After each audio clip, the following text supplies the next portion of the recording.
ዝናብ ቅርብ ጊዜ ነው ዘንቦ ያባራው እና አየሩ ደስ ይላል እንደምታዩት ነው።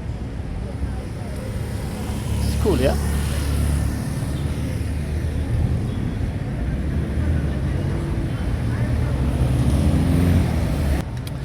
አዲስ አበባን የኮሪደር መንገድ ልክ የአውሮፓ ከተሞች እንድትመስል ካስመሰላቸው ነገሮች መካከል አንዱ ይህ እግረኛው የሚሄድበት ሰፊው ስፔስ ነው። እዚህ ጋር ባይክ ሌን አለ።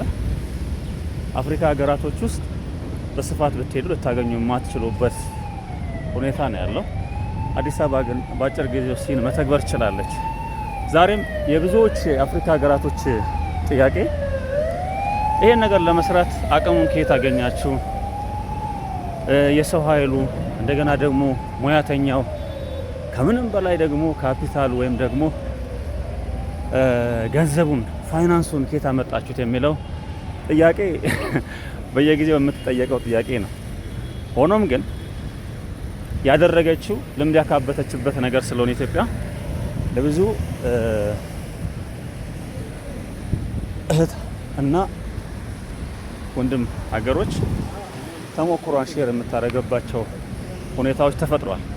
አዲስ አበባ ድረስ እየመጡ ይሄንን ነገር ሼር እያደረጉ ይሄዱ በየሀገራቸው ለመተግበር ኦልሬዲ ወደ ስራ የገቡ ሀገራቶችም አሉ።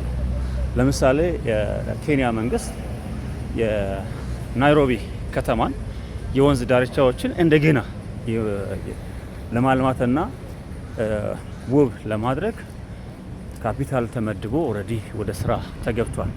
ለዚህ መነሳሳት ምክንያት የሆነው የከተማችን የአዲስ አበባ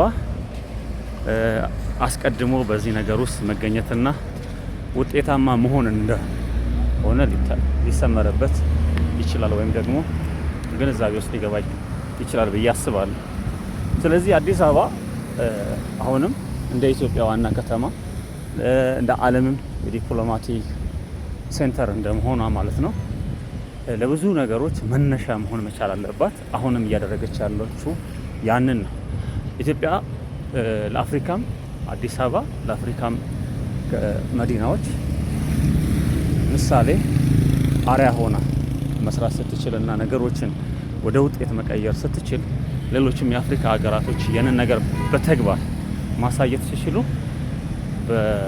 በድምር ውጤት ወይም ደግሞ በጥቅል ውጤት አፍሪካ የተሻለች መሆን ትችላለች ማለት ነው።